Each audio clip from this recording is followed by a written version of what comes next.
আসসালামু আলাইকুম প্রিয় দর্শক, দেশ ও দেশের বাইরে থেকে আজকের এই অনুষ্ঠানে যারা আমাদের সাথে সংযুক্ত আছেন সবাইকে স্বাগত জানাচ্ছি। আজকে ভয়েস ফর ম্যানকাইন্ড মানবতার কণ্ঠস্বরে আমরা কথা বলবো আসন্ন ত্রয়োদশ জাতীয় নির্বাচন নিয়ে। আজকের এই এপিসোডটি সাজানো হয়েছে আসছে নির্বাচনে শ্রমিক শ্রেণীর চাহিদাটাকে, ইচ্ছা আকাঙ্ক্ষাকে প্রতিফলিত কিভাবে করা হয় এবং করা হয়েছে সেটা নিয়ে আজকে আমার সঙ্গে শ্রমিক শ্রেণীর পক্ষ থেকে কথা বলার জন্য স্টুডিওতে উপস্থিত আছেন আমাদের প্রিয় মুখ এএম ফায়েজ হোসেন, সাধারণ সম্পাদক, বাংলাদেশ শ্রমিক ফেডারেশন। আমার ডান পাশে রয়েছেন ইসলামী শ্রমিক আন্দোলন বাংলাদেশের সহসভাপতি জনাব হারুনুর রশিদ। আপনাদের স্বাগত জানাচ্ছি। প্রিয় দর্শক, আপনারা জানেন আগামী 12ই ফেব্রুয়ারি ত্রয়োদশ জাতীয় নির্বাচন একটি বিশেষ সংকটাপন্ন অবস্থা থেকে উত্তরণের মাধ্যমে অনুষ্ঠিত হতে যাচ্ছে।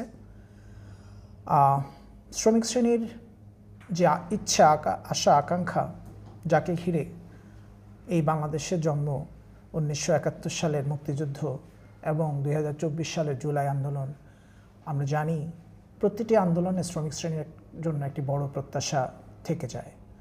আজকে আমরা দেখব এই নির্বাচনকে ঘিরে শ্রমিক শ্রেণীর প্রত্যাশা কীভাবে বাস্তবায়িত হতে পারে বা হতে যাচ্ছে।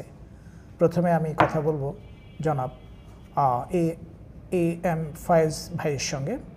ফায়েজ ভাই, ভালো আছেন? Thank you. ফায়েজ ভাই, প্রথমে আমরা জানতে চাই যে 1971 সালে এবং পরবর্তী সময়ে 2024 সালে যে জুলাই আন্দোলন হলো, এটাতে শ্রমিক শ্রেণীর অংশগ্রহণ এবং অবদানকে আপনি কিভাবে চিন্তা করছেন বা কিভাবে মূল্যায়ন করেন? প্রথমত 1971 সালের সাথে 2024 সালের অভ্যুত্থানের কোনো ধরনের তুলনা করা ঠিক না। আচ্ছা, 1971 সালের যে মুক্তিযুদ্ধ সেটা হলো একটা সার্বজনীন জনযুদ্ধ। এখানে শ্রমিক, কৃষক, মেহনতি মানুষ অংশগ্রহণ করেছে এবং সারা জাতি, তৎকালীন সময়ের যে 7.5 কোটি মানুষ এই মুক্তিযুদ্ধের একেবারেই প্রত্যক্ষ এবং পরোক্ষভাবে প্রায় সবাই এর মধ্যে ইনভলভ হয়ে পড়েছিল। কিন্তু 2024 সালের যে অভ্যুত্থান, সেই অভ্যুত্থানটা একটা ভিন্ন মাত্রার বিষয়। এখানে বৈষম্য বিরোধী যে ছাত্র আন্দোলন, সেই বৈষম্য বিরোধী ছাত্র আন্দোলনের যে কর্মসূচি, যদিও তারা খুব ডিটেল কর্মসূচি কখনোই দেয় নাই কোঠা ছাড়া, তো সেই বৈষম্য বিরোধী অবস্থান থেকে আমরা যখন দেখলাম এই আন্দোলনকে বাধাগ্রস্ত করছে সরকার এবং সরকারের কিছু বাহিনী অথবা এর ভিতরে প্লান্টেড কিছু মানুষ, তখন আমরা এই আন্দোলনকে সমর্থন করলাম শ্রমিক শ্রেণীর পক্ষ থেকে। আপনারা নিশ্চয়ই জানেন যে 2024 সালের আন্দোলনে একেবারে 60% শহীদ হলো শ্রমিক শ্রেণীর মানুষ। তো ফলে এই যে 60% শহীদ শ্রমিক শ্রেণীর, এর ভিত্তিতেই আমরা যখন দুটাকে দেখব, একটা হলো জনযুদ্ধ, স্বাধীনতা যুদ্ধ, এবং অনেকেই যদিও অনেকভাবে এটাকে ব্যাখ্যা করে, ধরেন যারা মুক্তিযুদ্ধকে সঠিকভাবে ব্যাখ্যা করে তারা এটাকে মুক্তিযুদ্ধ বলে। আচ্ছা, যারা এটাকে মনে করে যে এটা পাকিস্তান ভাঙার ষড়যন্ত্র, তারা এটাকে বলে গণ্ডগোলের বছর। আবার কিছু আঞ্চলিক জায়গা আছে, ওরা বলে হিরিকের বছর। তো এই হিরিক সারা জাতিকে একটা ঐক্যবদ্ধ জায়গায় নিয়ে এসেছিল এবং 71 সালের যে জনযুদ্ধ, সেই যুদ্ধের সাথে 2024 সালের যে গণঅভ্যুত্থান, দুটাকে তুলনা করার কোনো মানে হয় না। 2024 সালে নিঃসন্দেহে এখান থেকে আমরা স্বৈরাচার এবং মাফিয়া চক্রের যে মূল ঘাঁটি, সেটা ভেঙে দিতে পেরেছি এবং সেই ভেঙে দিতে পারার যে একটা সাফল্য, সেই সাফল্যটাই মূল বিষয়। শেখ হাসিনা ছিল এই অঞ্চলের যে মাফিয়া চক্র, সেই মাফিয়া চক্রের রানী। তার পতন হয়েছে তার আচরণের কারণেই এবং আচ্ছা, এটা একটা এখানে অভ্যুত্থান হয়েছে। আমি একটু হারুন ভাইয়ের কাছ থেকে জানতে চাই যে 2024 সালের এই জুলাই আন্দোলনকে আমরা কি বিপ্লব বলবো না অভ্যুত্থান বলবো? আপনার কি মনে হয়? বিষয়টা হলো, আমি কি 71 সহ বলবো? জি জি, বলেন। আমরা 1970 সালে যে নির্বাচন করলাম, সেই নির্বাচনে একচাটিয়া জনগণ আওয়ামী লীগকে সমর্থন করে নৌকাকে বিজয় করেছে। তৎকালীন সরকার, পাকিস্তান সরকার, এটা বিভিন্নভাবে প্রতারণা করে এক পর্যায়ে যে আমাদের উপর একটা যুদ্ধ চাপিয়ে দিয়েছে 25শে মার্চ, জি, কালো রাত্রি। সেই যুদ্ধ যখন চাপিয়ে দিয়েছে, আমাদেরকে অতর্কিত হামলা করেছে, আমরা বাধ্য হয়ে আমাদের দেশ রক্ষা করার জন্য যুদ্ধ নেমেছি। 9 মাস অস্ত্র ধরে পাকিস্তানকে আমরা হারিয়ে আমাদের মাতৃভূমি আমরা উদ্ধার করেছি। এটা একটা স্বতঃস্ফূর্ত শ্রমিক, কৃষক, সাধারণ মানুষ সকলে মিলে স্বতঃস্ফূর্ত একটা যুদ্ধ ছিল। এখানে কেউ হয়তো 5% বা 2% লোক পাকিস্তানের পক্ষে ছিল, বাকি সকলেই কিন্তু সেটার মধ্যে ছিল। আমরা আমাদের মাতৃভূমিকে রক্ষা করেছি, আমাদের দেশ উদ্ধার করেছি, আমাদের পতাকা পেয়েছি, আমার মানচিত্র পেয়েছি, আমার একটা সংবিধান পেয়েছি। এটার সাথে যদি আমি আজকে 24-এর অভ্যুত্থান নেই, 24 অভ্যুত্থানই বলি আর বিপ্লবই বলি, 24টা আমরা যেভাবে নিয়েছি, আমরা প্রথম যেটা ছিল যে ছাত্ররা যে আন্দোলনটা করছিল, তাদের প্রথম কোটার দাবি, তারপর আসলো ছাত্ররা বৈষম্য বিরোধী, পরবর্তীতে এক দফায় চলে আসছে। ছাত্রদের সাথে আমরা সকলে, শ্রমিক, কৃষক সকলে মিশে আন্দোলনটাকে জোরদার করেছি। কেন জোরদার করেছি? 17 বছর যে স্ট্রিম রুল, আর শ্রমিকরা যে আঘাত পেয়েছে, শ্রমিকরা যেভাবে নির্যাতিত হয়েছে, শ্রমিকরা যেমন বেতনচ্যুত হয়েছে, কারখানাচ্যুত হয়েছে, শ্রমিকরা আর কারখানায় থাকার মতন ছিল না, শ্রমিকরা স্বইচ্ছা বেরিয়ে আসছে। এই ফ্যাসিস্ট সরকারকে কীভাবে উৎখাত করা যায়? যদিও ফ্যাসিস্ট সরকার উৎখাত করার আন্দোলনের আগে আমাদের কোনো নীতিমালা তৈরি হয়নি, আমরা কোনো ঘোষণা দিই যে সরকারকে যাব, আমরা স্বতঃস্ফূর্ত সকলে মিলে উৎখাত করছি। অতএব এটা বিপ্লব আকারে নিলে ভুল হবে না। আচ্ছা, আপনি বলতে চাচ্ছেন যে এটা অভ্যুত্থানকে ছাড়িয়ে বিপ্লবে চলে গেছে। আচ্ছা, এই বিপ্লব কি আপনার মনে হয় যে শ্রমিক শ্রেণীর জন্য কোনো নতুন বন্দোবস্ত নিয়ে আসছে? এখন আসেন, এই বিপ্লব ছেড়ে যদি শ্রমিকদের জন্য কিছু আমরা করতে চাই, আমরা 54 বছর 55 বছর দেশ স্বাধীন করেছি। স্বাধীনতার পরে আমরা এই পর্যন্ত তো সরকার যাদেরকে আমরা রাষ্ট্র ক্ষমতা দেখেছি, তারা সকলেই শ্রমিকরে কাঁধে ভর করে ক্ষমতায় গিয়েছে, কিন্তু ক্ষমতায় যাওয়ার শ্রমিক উপর নির্যাতন ঠিকই চালিয়েছে। অর্থাৎ এই বিধান, প্রচলিত আইন যেটা আছে, এই আইন দিয়া যদি রাষ্ট্র পরিচালনা হয়, তাহলে শ্রমিক শ্রেণী মুক্তি পাওয়ার কোনো সম্ভাবনা নাই। শ্রমিক শ্রেণী তখনই মুক্তি পেতে পারে ইসলামী শাসন ব্যবস্থা কায়েম হলে। আজকে যে আমরা ইসলামিক শাসন ব্যবস্থা কায়েম করার জন্য আমরা যে একটা বৃহৎ ঐক্য চেষ্টায় আছি, আমরা যদি আজকে রাষ্ট্র ক্ষমতায় ইসলামকে নিয়ে যেতে পারি, ইসলামই একমাত্র শ্রমিক শ্রেণী মুক্তি দিতে পারে। ফয়েজ হোসেন ভাই, আমি এই ক্ষেত্রে আপনার কাছে জানতে চাচ্ছি যে আসলে প্রকৃত অর্থে 2024-এর এই ছাত্র জনতার যে মহান অভ্যুত্থান, এই অভ্যুত্থান কি আমাদের জন্য কোনো সম্ভাবনা তৈরি করেছে? যে কোনো বিপ্লব, যে কোনো অভ্যুত্থান একটা নতুন পরিবর্তনের সূচনা করে, কিন্তু অত্যন্ত দুঃখের বিষয় 2024 সনের যে আমরা অভ্যুত্থান দেখলাম, গণ অভ্যুত্থান দেখলাম, যেখানে প্রায় সর্বস্তরের মানুষ এখানে মাঠে নেমে পড়েছিল, সেই অভ্যুত্থানের পর আজকে প্রায় 16 মাস চলে গেল। এর মধ্যে আমরা কখনোই পরিবর্তনের যেই আকাঙ্ক্ষাটা জনগণের মধ্যে ছিল, সেটা প্রতিফলিত হওয়ার কোনো কিছু দেখছি না। আর শ্রমিক শ্রেণীর কথা বলেন, শ্রমিক শ্রেণীর কথা, এই যে আমাদের জুলাই সনদের 84 পয়েন্টের কোনো জায়গায় পরিষ্কার করে একটা প্যারা না, যে 2 লাইন আছে মৌলিক অধিকারের জায়গায়, সেই 2 লাইন দিয়ে শ্রমিক শ্রেণীর যে পরিবর্তনের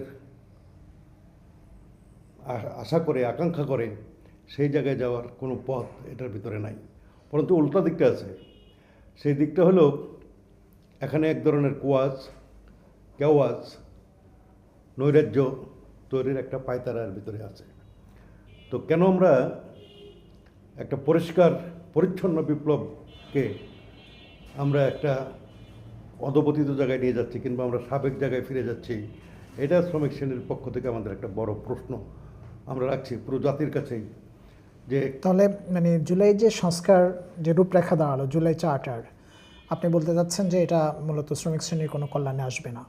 জুলাই চার্টার শ্রমিক শ্রেণীর কল্যাণে আসা সম্ভব নয়, কারণ এখানে শ্রমিকদের যে ন্যূনতম বিষয়গুলো আছে, ওরা ধরেন যদি আমরা বলি যে মৌলিক অধিকারের জায়গায়, অন্ন বস্ত্র বাসস্থান শিক্ষা চিকিৎসা, তারপরে এর সাথে যদি দু একটা জায়গা যোগ করেন যে সম্মান, এগুলো যদি হয়, তারপরেও শ্রেণীর যে অবস্থান, সেই শ্রেণী অবস্থান থেকে এই 84 দফার ভিত্তিতে যদি রাষ্ট্র পরিচালনা হয়, কোনো ক্রমে এটা বাংলাদেশ রাষ্ট্রকে আমি হারুন ভাইয়ের কাছ থেকে একটু জানতে সামনের চাই, দিকে এগিয়ে নিয়ে যেতে পারে না।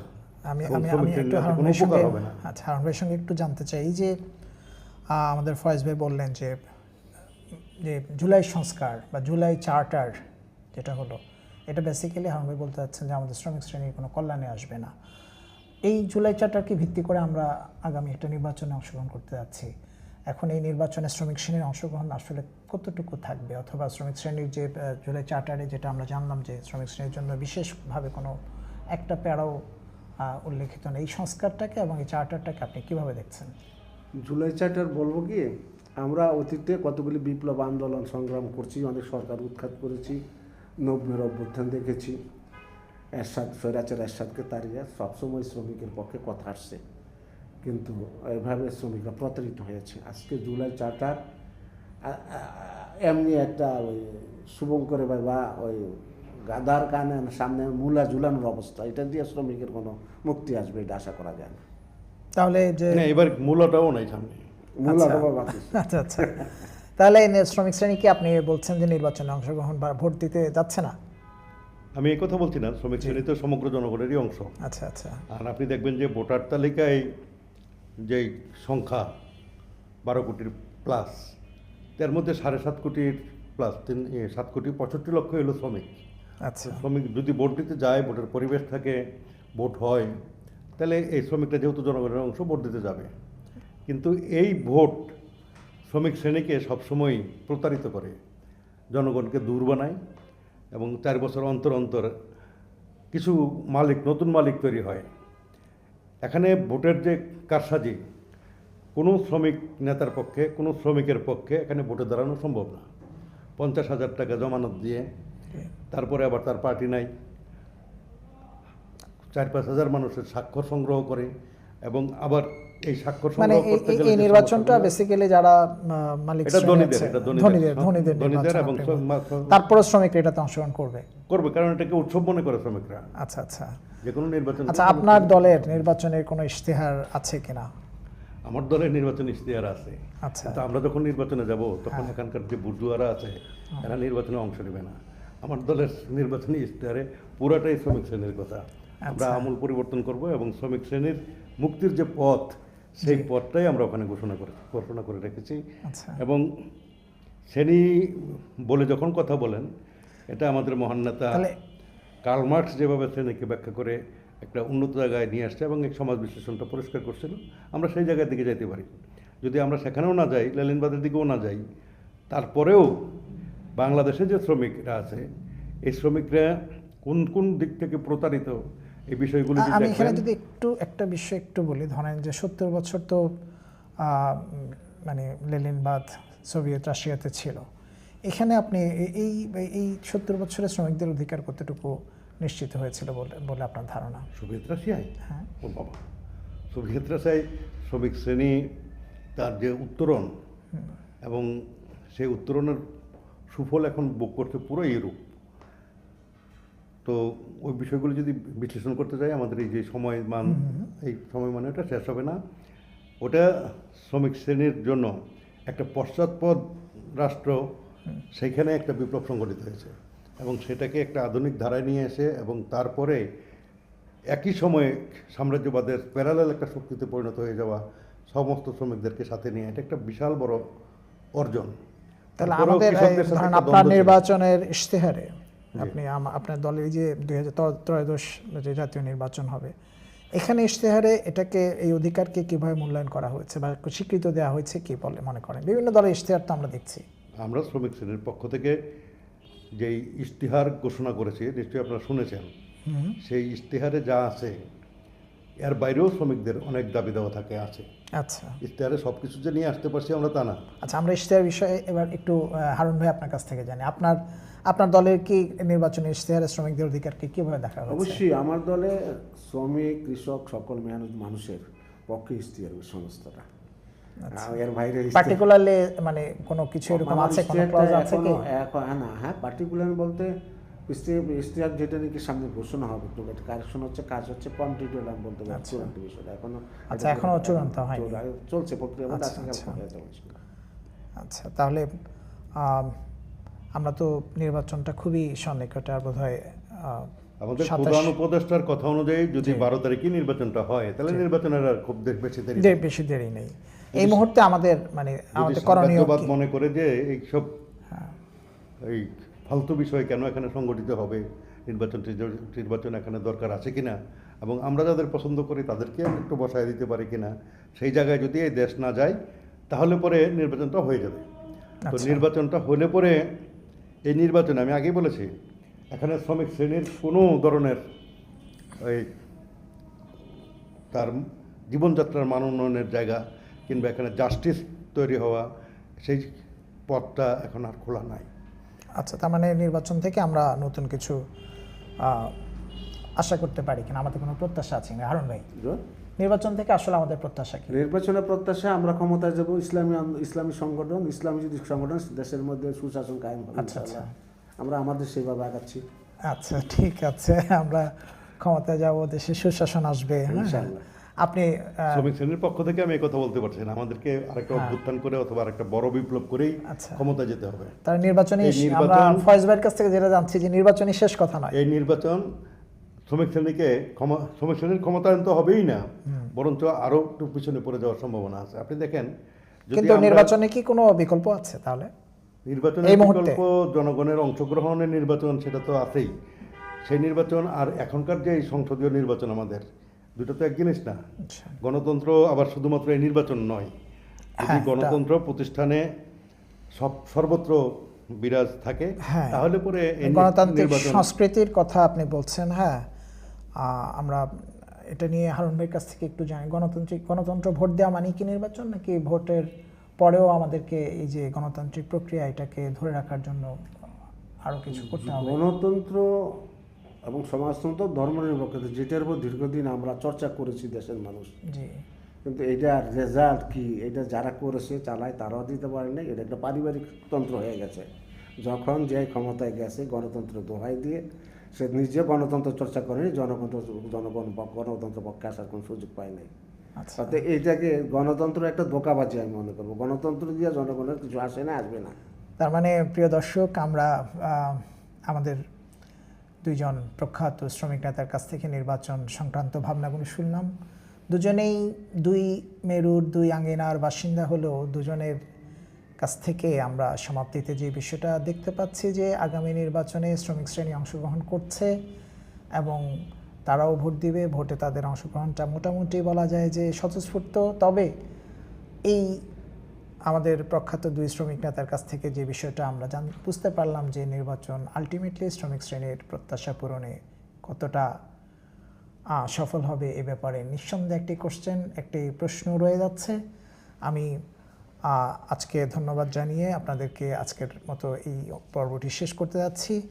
আমার সঙ্গে থাকার জন্য আমাদের সম্মানিত মেহমান ফয়েজ ভাই এবং হারুন ভাইকে আন্তরিকভাবে ধন্যবাদ জানাচ্ছি। আপনারা কষ্ট করে আমাদের এখানে আসছেন, মূল্যবান সময় দিয়েছেন এবং ভবিষ্যতেও আশা করি আপনাদেরকে আমরা পাশে পাবো। সকলকে ধন্যবাদ। আসসালামু আলাইকুম। আপনাকে ধন্যবাদ। আপনাকে ধন্যবাদ। আসসালামু আলাইকুম ওয়া রাহমাতুল্লাহি ওয়া বারাকাতুহু।